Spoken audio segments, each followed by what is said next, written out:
Autoline Daily is brought to you by Bosch. The number of clean diesel models in North America will double by 2014. Bosch Clean Diesel. Good, clean, fun. Bridgestone. Your journey, our passion. Dow Automotive Systems. Improving durability and increasing design flexibility with Betamate structural adhesives at dowbetamate.com. And by the 2013 Hyundai Sonata. Learn more at HyundaiSonata.com. Hello and welcome to Autoline Daily for August 2nd. I'm John McElroy, and here's the news.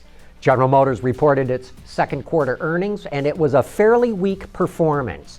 Global vehicle sales rose 3% to nearly 2.4 million cars and trucks, but revenue fell by more than 4% to about $37 billion. Net profit fell 41% to just under $1.5 billion. Worse, GM's North American operations, which have been the real engine of growth and profits at the company, showed a marked decline. Sales in North America fell 4.6% and profits dropped by more than 12%. We expected weak earnings because of the slump in Europe and the slowdown in South America, but we were taken by surprise to see GM getting weaker in North America, which stands in direct contrast to Ford and Chrysler. Speaking of sales, the numbers for last month in the American market are in, and they're decent, but they show that the market is slowing down. Total sales hit 1.1 million units, up nearly 18% from a year ago, but that's when Japanese automakers were still reeling from the impact of the earthquake, and that skews the numbers. Sales were up only 1% compared to a month ago, and the SAAR came in at 14 million units, and that's down from 14.3 million last month. The fastest growing car companies were Honda, the Volkswagen Group, Toyota, Nissan, Subaru, and Jaguar Land Rover, with Land Rover getting most of that credit. Ford's going to offer a 2-liter 4-cylinder EcoBoost engine in the gigantic Lincoln MKT Town Car. But the engine combination is only for the livery market that provides limousine services. According to Motor Trend, with front-wheel drive, it delivers 20 miles per gallon city and 28 on the highway. That's about 3 to 4 more miles per gallon than when it comes with a 3.7-liter V6. Pricing for the 2-liter is just under $50,000. The V6 costs about $1,000 more. Lexus just revealed the updated version of its highbrow LS. Changes to this luxury flagship seem pretty minor on the surface. It's received the brand's new face, that so-called spindle grille. Plus, engineers have supposedly focused on dynamics to make it a lot more fun to drive. For the first time ever, a sport version will be offered. The redesigned LS also gets a truckload of new technology, plus a stiffer body structure. As before, it will be available in rear or all-wheel drive combinations, but other than that, no other specifications were revealed, so stay tuned. Hey, hooray! Automotive enthusiasts are finally stemming the tide of the automatic transmission. In North America, at least. The manual gearbox is clawing its way back from oblivion. According to Edmunds.com, vehicles equipped with shift-it-yourself trannies have accounted for 7% of sales so far this year, compared to just 3.9% for all of 2011. In related and somewhat unbelievable news, Russian automaker Lada will offer its first vehicle ever equipped with an automatic transmission.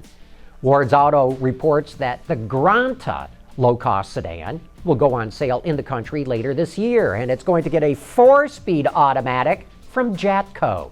Interestingly, Lada has only been building cars since 1970. Geez, we thought it's been around a lot longer than that. Today, Lada is owned by Renault Nissan, and together these three brands control about 40% of the Russian market. Now here is one of the more bizarre things you are ever going to see. French artist Natasha Mercier covered an old Mercedes-Benz with flies. According to Autoblog, she coated the car with flypaper, parked it in a greenhouse, and then released 100,000 flies into the building. After that, she drove the vehicle around the streets of Toulouse, France, much to the surprise of many onlookers. So does this fly with you, or does it just bug you?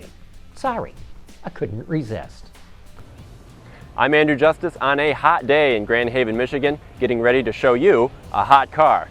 That report coming up shortly.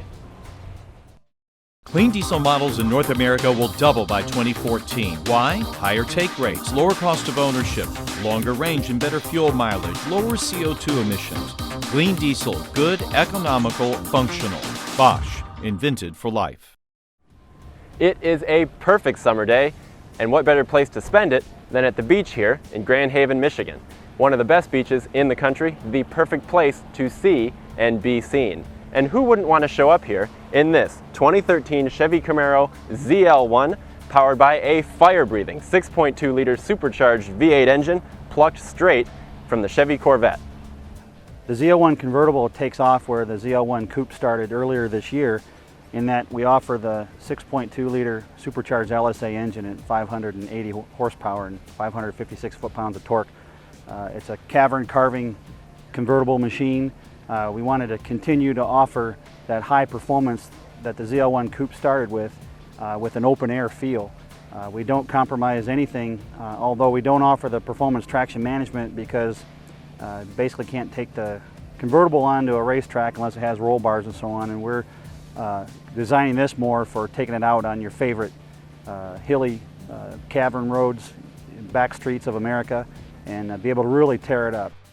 You know, we had a phrase with the original Camaro when we brought that out a few years ago called permagrin, and the ZL1 Convertible seems to put super permagrin on you. It's just, you know, it's just so much fun. I mean, you don't get that usually with a car. You know, usually with a car you're going from point A to point B. Well, this car, you want to go find points C, D, E, and F along the way, so you just enjoy it more. You know, it's what makes the car so much fun. One of the things I like about the ZL1 is its dual mode exhaust. Quiet and civilized when you need it to be, but loud when you want it to be.